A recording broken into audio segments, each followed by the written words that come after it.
विद्यार्थियों, सुप्रभातम। आज के इस वीडियो में हम बीए पाठ प्रथम वर्ष के ही द्वितीय प्रश्न पत्र के अंतर्गत किरातार्जुनीयम महाकाव्यम के प्रथम सर्ग से शेष बचे हुए श्लोकों की व्याख्या कार्य को करेंगे। विद्यार्थियों, श्लोक संख्या 43 प्रथम सर्ग है।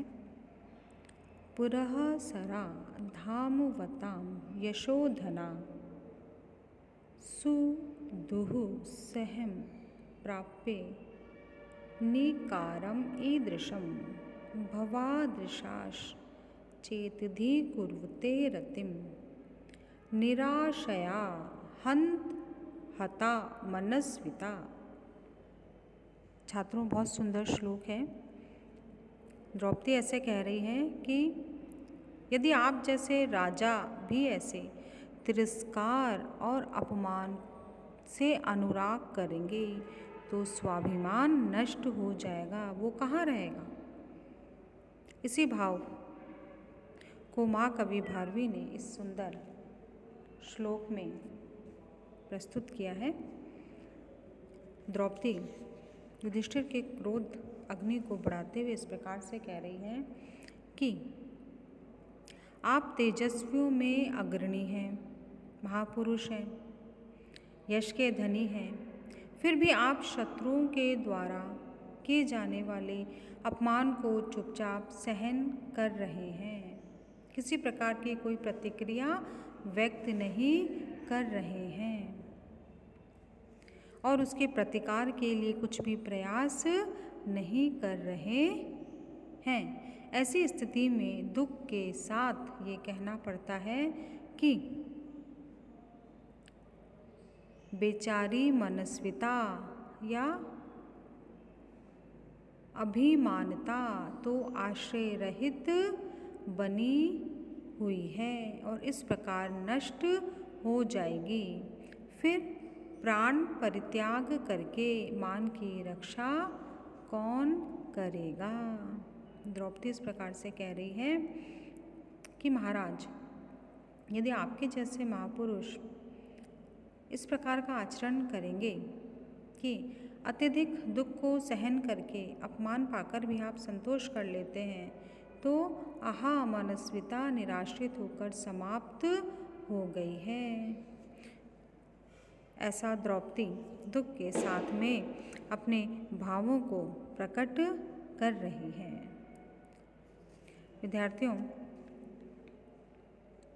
निराश्रया हता मनस्विता सूक्ति में महाकवि भारवी ने बहुत ही सुंदर भावों को भरा है।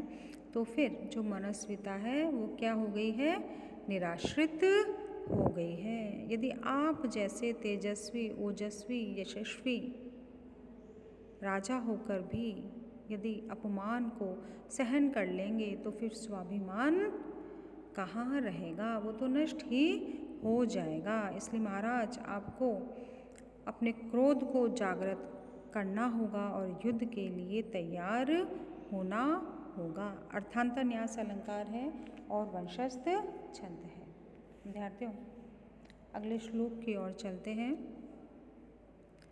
अथ क्षमामेव निरस्तविक्रमश चिराय पर्येषि सुखस्य साधनम विहाय लक्ष्मीपति लक्ष्मकार्मुकं जटाधरः संयुजुः धियपावकम्। यदि आप पराक्रमहीन होकर चिरकाल तक क्षमा को ही सुख का साधन समझते हैं, तो आप प्राचीन स्वरूप धनुष का परित्याग करके जटाधारी बनकर के यहाँ अग्नि में हवन कीजिए। इस प्रकार द्रौपदी महाराज युधिष्ठिर से तिरस्कारपूर्ण अपमानपूर्ण वचनों को कह रही है। द्रौपदी स्पष्ट रूप से कह रही है कि यदि आप पराक्रम धारण करना उचित नहीं समझते हैं, हमेशा के लिए सहनशील सहनशीलता, संतोष को ही सुख का साधन मानते हैं, शांति में ही रहना चाहते हैं, तो फिर आप व्यर्थ ही राजा लोगों के योग्य धनुष आदि हथियारों को, आदि शस्त्रों को आपने धारण कर रखा है। ये अस्त्र शस्त्र शांतिशील मुनियों के योग्य नहीं हैं, इसलिए आप इन्हें दूर फेंक दो और जटाएं धारण करके तपस्वी बनके सदा इस वन में ही निवास करके अन्य ऋषि मुनियों की तरह रात दिन अग्नि में ही हवन करते रहें। इस प्रकार से द्रौपदी अपनी वाणी के तीखे प्रहारों से युधिष्ठिर में उत्साह का संचार करना चाहती है, किंतु युधिष्ठिर पर इन सभी बातों का कोई भी प्रभाव नहीं पड़ रहा है। विद्यार्थियों, बहुत ही सुंदर सुंदर श्लोक है, वंशस्थ छंद है।